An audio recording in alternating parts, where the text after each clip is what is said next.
మరణం లేని మీరు చాప్టర్ 21 టెలిపతి. మీ శిరస్సులో హాలో అంటే ఆరా లేక దివ్య ప్రకాశం కనిపించే ప్రదేశం దగ్గరలోనే టెలిపతికి సంబంధించిన తరంగాలని గ్రహించగలిగే ప్రదేశం ఉంటుంది. మనం ప్రశాంతంగా ఉన్నప్పుడు మనకు ఎన్నో స్పందనలు అనుభవంలోకి వస్తాయి. ఈ స్పందనలు అన్నీ ఇతరుల మస్తిష్కాల్లోంచి విడుదలై ప్రసారమవుతున్న రేడియో తరంగాల తరంగాల వంటివేనని మీరు అర్థం చేసుకోవాలి. ఈ తరంగాల్ని మన టెలిపతిక్ గ్రాహకాలు గ్రహించగలుగుతాయి. వాటి కోసం ఎదురు చూస్తున్న మెదడు సంకేతాలను అవి అందించగలుగుతాయి. చాలామందికి ముందుగా జరగబోయే విషయాల గురించిన జ్ఞానం ఉంటుంది. ఏదో జరగబోయేట్లుగా అందుకు తగిన విధంగా తాము ఏ చర్య తీసుకోవాలో కూడా చాలామందికి చాలా సమయాల్లో ముందుగానే తెలుస్తూ ఉంటుంది. ఈ జ్ఞానాన్ని గురించి అంతగా తెలియని వాళ్ళు దీన్ని ఓ అనుభూతిగానే అనుకున్నా నిజానికి ఇది మన అచేతన మస్తిష్కం మరి ఇంకొకళ్ళ అచేతన మస్తిష్కం మధ్య జరిగే మానసిక రేడియో ప్రసారాల ఫలితమేనని, అచేతనంగా చేసే టెలిపతియేనని మనం గ్రహించగలగాలి. సహజ అవబోధన అంటే ఇంట్యూషన్ కూడా ఇలాంటిదే. స్త్రీలకు పురుషుల కన్నా ఎక్కువ సహజ అవబోధన ఉంటుంది. తమ అతివాగును అదుపు చేసుకోగలిగితే పురుషుల కన్నా స్త్రీలకి ఈ సహజ అవబోధన ఎక్కువగా సిద్ధిస్తుంది. టెలిపతి శక్తి సాధారణ మానవుడి కన్నా స్త్రీకే ఎక్కువగా ఉంటుంది. స్త్రీల మెదళ్ళు పురుషుల మెదళ్ళు కన్నా చిన్నవిగా ఉంటాయని చెప్తుంటారు, కానీ ఇవేవి నిజమైన అభ్యంతరాలు, ప్రతిబంధకాలు కావు. మెదడు పరిమాణాల గురించి, తెలివి గురించి, రెండింటి మధ్య సంబంధం గురించి పనికిరాని చెత్త విషయాలు వ్రాయపడ్డాయి. ఆ మాటలన్నీ సత్యాలైతే మానవుల కంటే ఏనుగులకి ఎక్కువగా తెలివితేటలు ఉండాలి. ఓ స్త్రీ మెదడు లోపలికి వచ్చే తరంగాలతో సులభంగా అనుసంధానం చెంది ప్రతిస్పందిస్తుంది.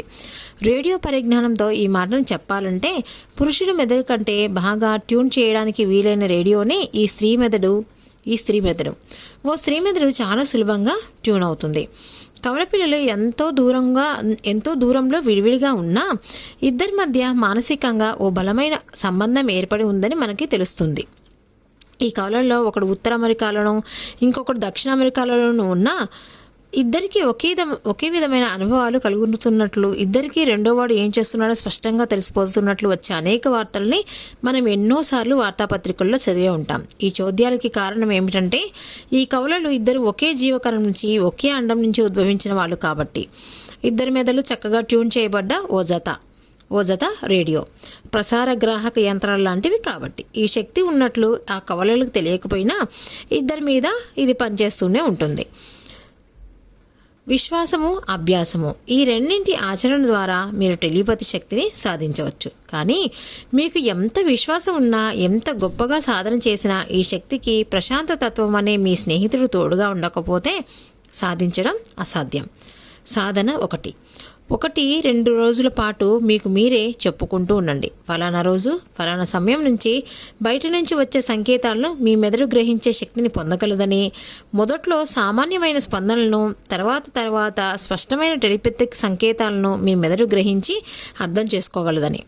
ఈ మాటను మళ్ళీ చెప్పుకుంటూ ఉండండి. అనేక మార్లు పునశ్చరణ చేస్తూ ఉండండి. విజయం మిమ్మల్ని తప్పక వరిస్తుందని చెప్పుకోండి. ముందుగా నిర్ణయించుకున్న రోజున సాయంత్రం అయితే మరీ మంచిది. మీరు మీ గదిలోకి వెళ్ళిపోండి. దీపాల కాంతి తక్కువగా ఉండేట్లు చేసుకోండి. మీ గదిలో ఉష్ణోగ్రత సరైన స్థాయిలో ఉండేట్లు చూసుకోండి. మీరు స్వస్థలుగా ఉండడం కూడా చాలా ముఖ్యం. మీకు అత్యంత సుఖప్రదంగా ఉండే స్థితిలోకి వాలిపోయి సర్దుకోండి. మీకు అత్యంత ప్రియులైన వ్యక్తి ఫోటోను మీ చేత్తో పట్టుకోండి. మీ వెనుక తగినంత వెలుతురును ఈ ఫోటో మీదకు ప్రసరింపజేయగల ఏ దీపమైనా ఉండాలి. కొన్నిసార్లు గాఢంగా శ్వాస తీసుకోండి. బయట ఆలోచనలను అన్నింటినీ బహిష్కరించండి. మీ చేతిలో ఉన్న ఫోటోలోని వ్యక్తిని గురించి ఆలోచించండి. ఫోటోను చూడండి. ఆ వ్యక్తి మీ ఎదురుగా సాక్షాత్కరించినట్లు, మీ ఎదురుగా నిలబడి ఉన్నట్లు ఊహించండి. ఈ వ్యక్తి మీకు ఏం చెప్తున్నాడు? మీ జవాబు ఏమిటి? మీ ఆలోచనలు కట్టుదిట్టం చేసుకోండి. నాతో మాట్లాడు అని మీరు ఇష్టమైతే అనుకోవచ్చు. అలా అనుకొని జవాబు కోసం నిరీక్షించాలి. తగినంత ప్రశాంతత మీలో నెలకొని ఉంటే, మీ విశ్వాసం సుస్థిరమై ఉంటే మీ మెదడులోని కొన్ని ప్రకంపనలను మీరు గుర్తించగలరు.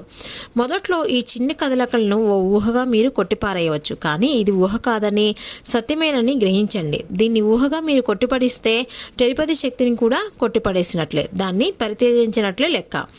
టెలిపతి శక్తిని సాధించడానికి చాలా సులభమైన మార్గం ఏమిటంటే మీకు బాగా తెలిసిన వ్యక్తితో, అత్యంత ఆత్మీయుడైన వ్యక్తితో కలిసి పనిచేయడం. మీరిద్దరూ కలిసి ఓసారి ఈ టెలిపతి టెలిపతి గురించి మాట్లాడుకొని ఓ నిర్ణయానికి రావాలి. ఫలానా రోజు ఫలానా సాయంత్రం ఫలానా సమయానికి ఇద్దరు స్థిమితంగా కూర్చొని టెలిపతి ద్వారా సంభాషణ చేయడానికి సంసిద్ధులమై ఉంటామని ప్రయత్నిస్తామని, అదే సమయానికి సరిగ్గా మీరు మీ గదుల్లోకి వెళ్ళిపోయి ఉండాలి. మీ ఇద్దరి మధ్య ఎంత దూరం ఉన్నా పర్వాలేదు, దూరం సమస్యే కాదు. మీ ఇద్దరి మధ్య ఓ ఖండాంతర దూరం ఉండొచ్చు. మీ ఇద్దరిలో ఎవరి ఆలోచనలను ప్రసారం చేయాలో, ఎవరు వాటిని గ్రహించాల్సి ఉంటుందో స్పష్టంగా నిర్ణయించుకోవాలి. ముందు 10 నిమిషాల పాటు మీరు మీ ఆలోచనలను ప్రసారం చేస్తే మీ స్నేహితుడు ఆ 10 నిమిషాల్లో వాటిని గ్రహించేటట్లు, ఆ తర్వాత 10 నిమిషాల పాటు మీ స్నేహితుడు తన ప్రసారాలను పంపిస్తుంటే ఆ 10 నిమిషాల సమయంలో మీరు ఆ ప్రసారాలను అందుకొని అర్థం చేసుకోగలిగేటట్టుగా ముందుగా నిర్ణయించుకొని ఏర్పరచుకోవాలి. ఖచ్చితమైన సమయపాలనతో దీన్ని నిర్వర్తించాలి. ఇలాంటి సాధన మీ ఇద్దరు కలిసి ప్రారంభించగానే మొదటి 2-3 సార్లు మీకు ఏ ఫలితాలు కలగకపోవచ్చు, కానీ సాధన వల్ల త్వరలోనే ఈ శక్తిని మీరు సాధించగలుగుతారు. అనేక సార్లు ఒకే పని చేస్తూ పోతే చివరికి ఆ పని సక్రమంగా జరిగి తీరుతుంది. మీ స్నేహితుడికి ఓ ఆలోచనను పంపగలిగి అతడి వద్ద నుంచి వస్తున్న ఓ ఆలోచనను మీరు గ్రహించగలిగితే టెలిపతిక్గా మీరు అందరి ఆలోచనలు గ్రహించగల స్థితికి ఎదుగుతున్నట్లనే గ్రహించండి. అయితే ఒక్క విషయం, ఇంకొకళ్ళ ఆలోచనలను గమనించగలిగే స్థితిలో మీలో ఏ దుర్బుద్ధి లేకుండా ఉన్నప్పుడే సిద్ధిస్తుంది.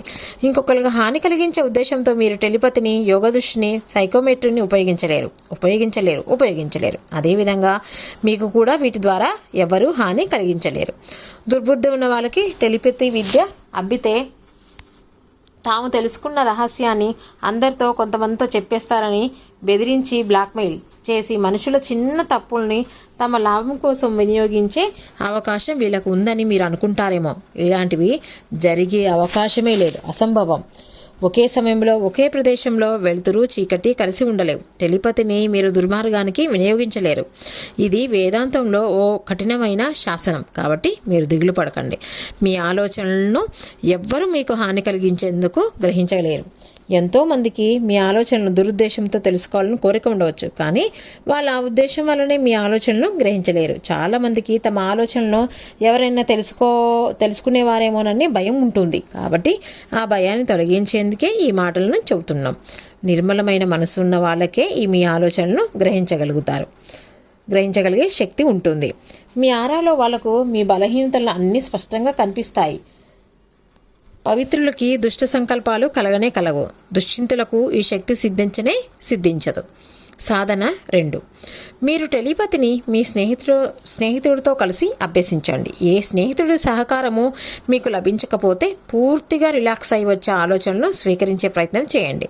మొదట్లో మీ తల నిండా జోరీగా చప్పుడు చేసే విధంగా పరస్పర అవిరుద్ధాలైన ఆలోచనలు రావచ్చు. జనం మధ్యలోకి మీరు వెళ్ళి నించుంటే మనకు వినిపించే కలగాపులగంగా కలిసిపోయే మాటలు లాంటివి మీ ఆలోచనలోకి రావచ్చు. లేక ఉత్తి చప్పుడు భయంకరంగా వినిపించవచ్చు. అందరూ గట్టిగా గొంతులు చించుకునేలా మాట్లాడుకుంటూ ఉన్నట్లు మీకు అనిపించవచ్చు. కొంత సాధన చేస్తే ఈ మాటల్లోంచి ఏ ఒక్కరి మాటలైనా మీరు వినవచ్చు. టెలిపతిలో ఇలాంటి సాధన కూడా చేయొచ్చు. కాబట్టి ఈ పద్ధతిలో అభ్యాసం చేయండి. అభ్యాసం చేస్తూ విశ్వాసాన్ని కలిగి ఉండండి. తర్వాత మీరు ప్రశాంతంగా ఉండడంతో పాటు ఎవరిని హింసించాలనుకునే దుర్బుద్ధిని కూడా మీలోకి రానివ్వకుండా ఉన్నట్లయితే మీరు టెలిపతిని సిద్ధించుకోగలుగుతారు. సాధనతో మీరు యోగదృష్టిని సాధించవచ్చు. చరిత్రలో ఏ సమయానికైనా మీరు వెళ్ళి సాక్షాత్తుగా మీ కళ్ళల్లో మీరే నేరుగా చరిత్రను దర్శించవచ్చు. చరిత్ర పుస్తకాల్లో మీరు చదువుకున్న అంశాలు కొన్ని ఈ సాక్షాత్ దర్శనం వల్ల అబద్ధాలను తేలవచ్చు. చరిత్ర పుస్తకాలు ఏ కాలంలో వ్రాశారో అప్పటి రాజనీతికి అనుగుణంగానే ఈ చిత్రీకరణలు జరుగుతాయి. యథార్థంలో కల్పన కలిసిపోతూ ఉంటుంది. హిట్లర్ యొక్క జర్మనీ, సోవియట్ రష్యాల చరిత్రల్ని ఇలాగే మీరు యథార్థంగా గ్రహించవచ్చు. సైకోమెట్రీని వ్రేళ్లతో దర్శించే విద్యగా మనం చెప్పుకోవచ్చు. సైకోమెట్రీ అనే మాటకు మా అర్థం ఏమిటంటే ఒక వస్తువును తీసి చేత్తో పట్టుకొని ఆ వస్తువు ఎలా పుట్టిందో, ఏ మార్పులు దానికి సంభవించాయో, ఎవరెవరి వద్ద ఆ వస్తువు ఉండేదో, ఆ వ్యక్తుల మనోగతాలు ఏమిటో స్పష్టంగా చూసి గ్రహించగలిగే విద్య.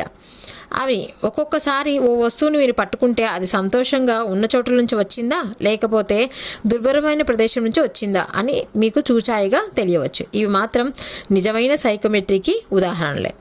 రహస్య జ్ఞాన విద్యల్లో కుడి చేతిని ఇహానికి ఉపయోగించే చేయిగా భావిస్తారు. ఎడమ చేయిని ఆధ్యాత్మికంగా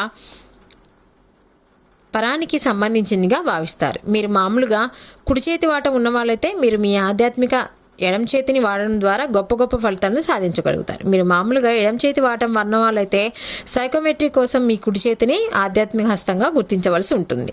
సాధారణంగా కుడి చేతి కన్నా ఎడమ చేతిని సైకోమెట్రీ కోసం వాడినప్పుడు చక్కటి ఫలితాలు కనిపిస్తాయి. మీరు మీ యోచన చేసే గది అంటే ధ్యాన మందిరంలో ఏకాంతంగా ఉన్నప్పుడు కూడా మీ చేతులను శుభ్రంగా కడుక్కొని బాగా తుడుచుకొని పొడిగా ఉంచుకోవాలి. ఆ విధంగా శుభ్రం చేసుకోకపోతే మీ చేతులకు అనేక అనుభూతులు అంటుకొని ఉండి మీ సాధనకు ప్రతిబంధకాలు కావచ్చు. ఉత్తరం ఉన్న ఓ కవరును చింపకుండానే ఆ ఉత్తరంలో మొత్తం మీద ఏ విషయం ప్రాముఖ్యంగా వ్రాయబడి ఉంటుందో గ్రహించడానికి కూడా సైకోమెట్రీ ద్వారా సాధించవచ్చు. మీకు తెలియని భాషలో ఉన్న ఉత్తరం మీద మీ ఎడమ చేతి వేలను నడిపించి మీరు ఆ ఉత్తరంలో వ్రాయబడ్డ విషయాన్ని కూడా గ్రహించవచ్చు. సైకోమెట్రీ ద్వారా ఇలాంటివి సుసాధ్యాలు. కానీ ఇంకొకరికి నిరూపించేందుకు మాత్రం ఇలాంటివి చేసి చూపించే ప్రయత్నాలను చేయకండి. టెలిపతిని నిరూపించుకొని మిమ్మల్ని ఎవరైనా అడిగితే వాళ్ళతో మీకు ఉత్సాహం లేదు అని చెప్పేయమని నా సలహా. మీకు తెలిసిన విద్యల్ని మీరు ఎవరికి నిరూపించి చూపించక్కర్లేదని మీకు తెలుసు కదా. మీకు ఎన్ని విద్యలు వచ్చినా ఇంకొకరికి చూపించకపోవడమే మంచిదని మా అభిప్రాయం. ఎంత సాధారణంగా మీరు కనిపిస్తే, ఎంత సహజంగా మీరు ఇంకొకరికి కనిపిస్తుంటే అంత ఎక్కువ ఆధ్యాత్మిక అభివృద్ధిని మీరు సాధించగలుగుతారు. ఈ విద్యలను నిరూపించే ప్రయత్నాన్ని ఒక వంక చేస్తూ ఉంటే మరోవైపు నుంచి నమ్మని వాళ్ళ నుంచి వచ్చే బలమైన అలలు మిమ్మల్ని ముంచెత్తుతూ ఉంటాయి, గొప్ప హానిని మీకు కలిగిస్తూ ఉంటాయి.